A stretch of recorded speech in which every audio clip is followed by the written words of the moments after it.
आप ही की देन है। अगर आप चाहते तो युद्ध नहीं होता, लेकिन आप ऐसा चाहेंगे कहां? कृपा निधान भगवान ने मुस्कुरा करके कहा, पितामह हम एक बार नहीं, हमने अनेक बार चाहा कि युद्ध ना हो। कई बार हमने प्रयास किया युद्ध ना हो। अरे यहां तक कि हम तुम्हारे यहां राज्यसभा में शांति दूत बनकर के गए। महाराज धृतराष्ट्र से दुर्योधन से आग्रह किया, निवेदन किया कि उन पांडवों को 5 गांव दे दो, 5 गांव में ही संतुष्ट हो जाएं। तो उसने कह दिया, सुई की नोक के भर भी हम नहीं देने वाले। तो बताओ इसमें मेरी क्या गलती है? अरे हमने कई बार प्रयास किया, फिर भी वो नहीं माने, तो मैं क्या करूं? और आप तो ये जानते ही हो कि जहां पर सत्य और धर्म का वास होता है, वहां पर इस गोपाल का निवास होता है। पांडवों की तरफ सत्य और धर्म है बाबा, क्या आपकी तरह हम भी अधर्म में मिल जाएं तब आप खुश हो जाओगे? गंगा पुत्र भीष्म ने कहा, मैं उस सिंहासन के बंधन में बंधा हूं। मैंने प्रण किया था कि हस्तिनापुर के सिंहासन की रक्षा करूंगा, इसलिए मजबूर हूं केशव।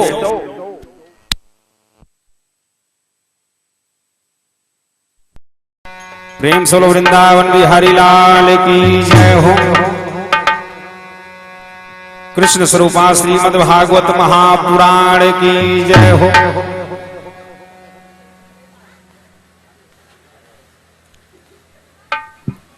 आज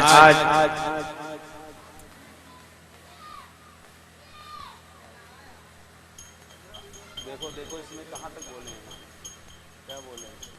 जय हो। आज भगवान कृष्णचंद्र कन्हैया ने गंगा पुत्र भीष्म से कहा, अरे बाबा आप तो जानते ही हो, जहां पर सत्य और धर्म का वास होता है वहां पर एक गोपाल रहता है। और फिर हमारी बहन ने करुणा करके हमें पुकारा कि भैया हमारे ऊपर दया करो, रक्षा करो। अगर हम रक्षा न करते तब भी मेरा मान जाता, इसलिए मेरा जो कर्म था वो मैंने कर दिया। हमने अपने हिसाब से तो अच्छा किया है, अब आप जैसा मन चाहे वैसा समझें। भीष्म बाबा ने कहा, अरे केशव समझना क्या है, अब हम बहुत ही धर्म संकट में पड़े हुए हैं। एक तरफ हमने दुर्योधन के सामने प्रण किया है कि कल के युद्ध में एक पांडव अवश्य मारा जाएगा, और एक तरफ पांडवों की पत्नी को हमने आशीर्वाद दे दिया कि सौभाग्यवती हो हे बेटी। अब बताओ इसमें हम करें तो क्या करें? भगवान कृष्णचंद्र कन्हैया ने कहा, बाबा आप भी खूब ठीक तरीके से धर्म और अधर्म की व्याख्या को जानते हो, सत्य और असत्य की व्याख्या को जानते हो। यदि अपने प्राण भी चले जाएं, धर्मवान पुरुष धर्म की रक्षा करते हैं। अब आपको जिधर धर्म और सत्य दिख रहा हो उस पक्ष में आप निर्णय ले सकते हैं, ये आपके ऊपर निर्भर है। तब तक पांचाली द्रौपदी पहुंच गई पास में। बाबा बताओ कल के युद्ध में हमारे पति के प्राण जाएंगे या फिर ये आशीर्वाद आपका सत्य होगा? भीष्म बाबा के नेत्रों में आंसू भर आए और भगवान कृष्णचंद्र कन्हैया की तरफ निरख करके बाबा पांचाली द्रौपदी से कहने लगे, द्रौपदी अब कहना शेष क्या रह गया है?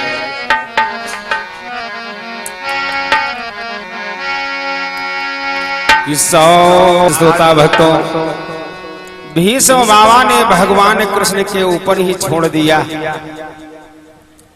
कह दिया सौभाग्यवती हो हे बेटी, सिंदूर से मांग न खाली हो, तेरे पतियों का बाल न बांका हो, जब रक्षक कृष्ण मुरारी हो। भगवान के ऊपर ही छोड़ दिया।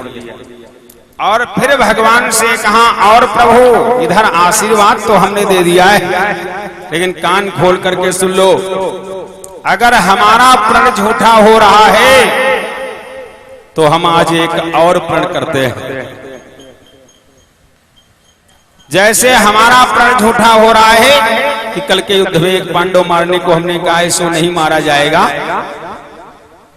इसलिए हम और एक प्रण कर रहे हैं कि आपने प्रण किया है कि इस युद्ध में हम अस्त्र शस्त्र नहीं ग्रहण करेंगे।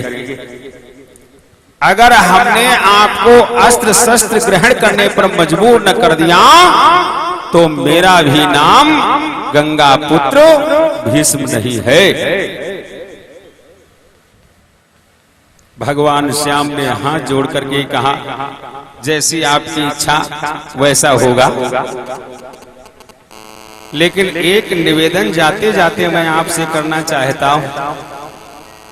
वो निवेदन ये है कि धर्म और सत्य को मान करके इस महाभारत के युद्ध में यदि आप अपनी हार स्वीकार कर लेंगे तो धर्म और सत्य की रक्षा हो जाएगी।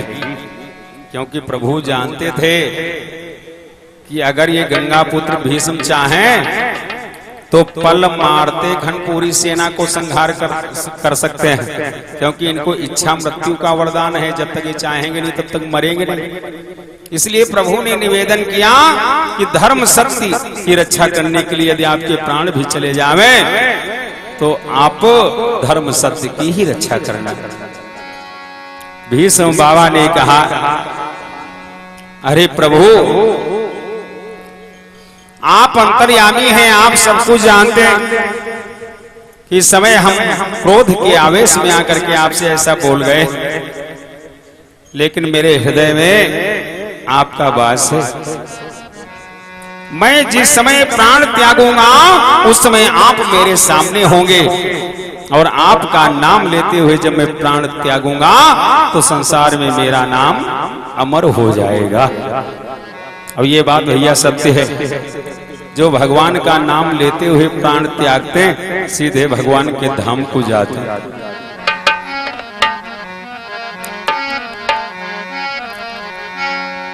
सभी लोग बोले से और गुरमुरत